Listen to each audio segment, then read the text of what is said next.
Let me start off by suggesting something that the reason I'm here and the reason we have this absolutely tremendous student who's Student of the Year is frankly because of the culture and the atmosphere that's been established by the president, the provost, and the dean. What they've done is create an opportunity for students to amass a great degree of recognition. And that recognition, talking, for example, about the students and Liz's organization, as I like to call it, it is, in truth, attracts a lot of students to the organization. So, I thank the president, I thank the provost, and I thank the dean for what they've done. I met Liz 4 years ago. And I'm trying to remember where or how, and I really don't. But I remember she joined the American Marketing Association, and she was really an active member. And then she ran for an office. She became VP of Programming. And let me just suggest something to you. The VP of Program is probably the most challenging position in the organization.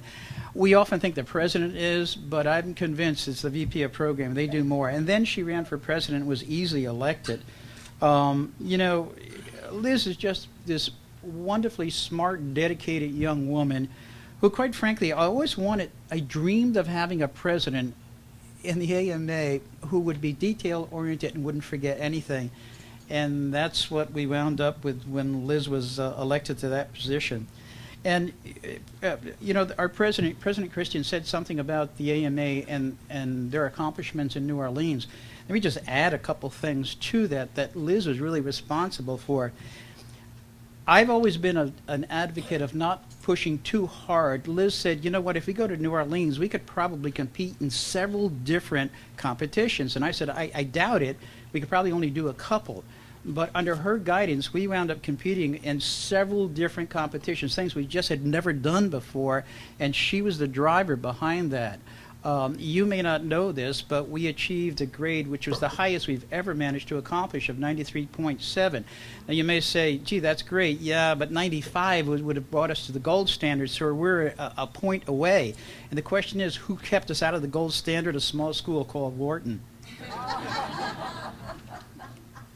And sometimes I think it's not how you play the game, but who you play the game with. And Chris was, she was so much responsible in everything that we managed to accomplish to achieve that score. Liz just did everything that had to be done. She was always pushing us for these multiple programs. Again, I just want to give all the credit I can to Liz.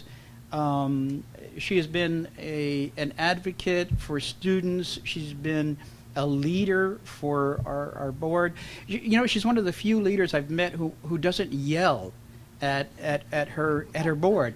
She convinces them they need to do this work. And there's one more thing. I think that in terms of a line of succession, and I have to remind you, this is the third time you've seen me do this.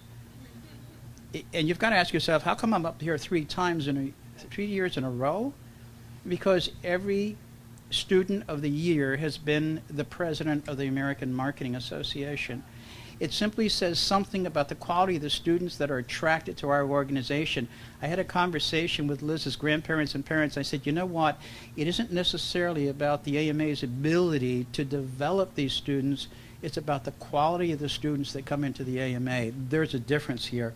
And believe me, I wear this badge. It says AMA Advisor with great pride. Thank you. Thank you. I'm a marketing and communications major, so 3 minutes just is not enough. So I'd like to start with a quote by Winston Churchill. I'm always ready to learn, although I do not always like being taught. For those of you who know me or have at least exchanged conversation, you would vouch that this accurately describes me. I'm extremely driven, active, organized, and detail-oriented, characteristics that are just constantly stated to be impossible to teach. Well, I'm an example that proves that stereotype extremely wrong. At the age of 9, I was diagnosed with a language-based learning disability of dyslexia, and I was told that I would never be able to read at the speed of my peers. Also around the same time, I was diagnosed with attention deficit hyperactive disorder. As a child with a learning disability, keeping a positive outlook on school and being taught when you physically cannot focus was a serious challenge. I have learned to compensate this challenge that I face in the classroom with extracurricular activities such as musical theater. My theory was that if I had the courage to stand in front of a group of people and sing and dance and act, I would be able to overcome my disability. School was not easy for me, but with the support of my family and teachers, I was able to go from the bottom of the class to high honor roll. As a constant critical thinker, my strategy for life is to always weigh the weaknesses with the strengths, failures with the success, and understand where improvement is needed. Tonight is a night about achievement, so I'd like to tell you some of my success stories. First, learning how to read. Then becoming on the high honor roll.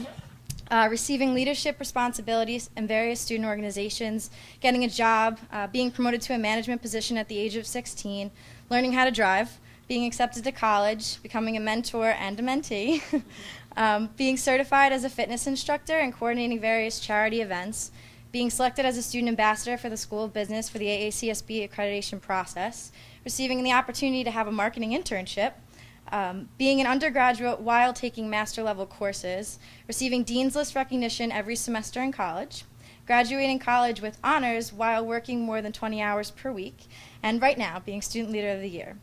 There are many more achievements that I have been remarkably lucky enough to have received, and I do not want to start gloating. I strongly believe that anyone can thrive if they just put their mind to it. In the past few weeks, the same time that senioritis has started to kick in, the realization of how far I've truly come as a young professional and a person has just started to settle in. In early April, the AMA was announced the highest recognition that they have ever received in the International Collegiate Conference, winning silver and being recognized as a top 8 chapter.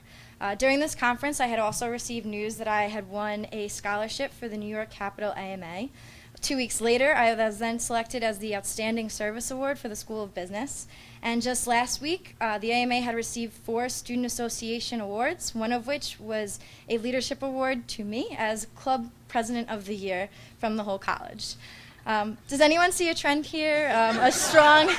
Do you see the strong impact that Professor Clark and the AMA has had on my college experience? The AMA has brought light and enhanced attributes and activities that have helped me to become the person I am today. I cannot thank Professor Clark enough for all that he's contributed. Okay, maybe I can. Cannot thank him enough for all that he's contributed to my academic and non-academic experiences and the trust that he's developed for my work. With that being said, I have to also thank the AMA e-board, I know a few of you are here, and past AMA executives for all that you've set up for us and for all that we have accomplished in the years. But Professor Clark, I'm sorry, I have to thank other people as well. I have to thank the faculty and staff of the School of Business as well. I have worked with you guys for 3 years now, and there are just so many of you that I would love to individually point out and say my favorite memories about. Hi, Aaron. But we just don't have all day. So thank you to all of you for working with me, allowing me to work for you, giving me money for organizations, giving us shirts, trinkets, just to help and support the School of Business organizations. Chiang, where are you? Yeah. My dean, my boss, my advisor. You will never let me live it down that I know sign language. Thank you so much for all that you've helped me with throughout the years, guiding me through college and successfully helping me to graduate on time. Debbie and Tony, you have dealt with me for the past 3 years. I'm sorry and just so thankful that you were there. The both of you have become my mothers from away from home, and I just thank you all for your help and support. Lastly, sorry, Mom, next year will just not be the same without you. The past 2 years working for you as your student assistant has been amazing. You have cheered me on and never been shocked by any of my accomplishments, and you've taught me research and applications that I just didn't even know existed, and I'm just so thankful for your support and guidance. So back to the speech. I started off telling you a quote about learning and not wanting to be taught, but the truth is life is a continuous learning experience, so sometimes we need a little motivation and some support, and I would not be who I am without the support of my family. So I would like everyone to meet my bus truck of family. I am who I am today because of the people who have influenced my life the most. And one little family and each person just has different characteristics that if I work hard enough to develop each one of those characteristics, my success is just inevitable. I'd like to start with my father. If I had his tactics and business tactics and savvy negotiation skills, my mother's kindness, creativity, and passion to help in any situation, Both of my brothers' sense of humor and talent, my older brother's sensitivity and optimism, my younger brother's competitiveness and ability to get along with literally anyone, my grandmother's honesty, professionalism in class, my grandfather's bravery, consistency, and patience, and the rest of my family altogether, their motivation and encouragement to achieve anything. With these attributes, I think that Albert Einstein said it the best. You have to learn the rules of the game, and then you can play better than anyone else. Again, I would like to express my appreciation for everyone who has impacted my life and for all of you for coming tonight. Thank you. Thank you.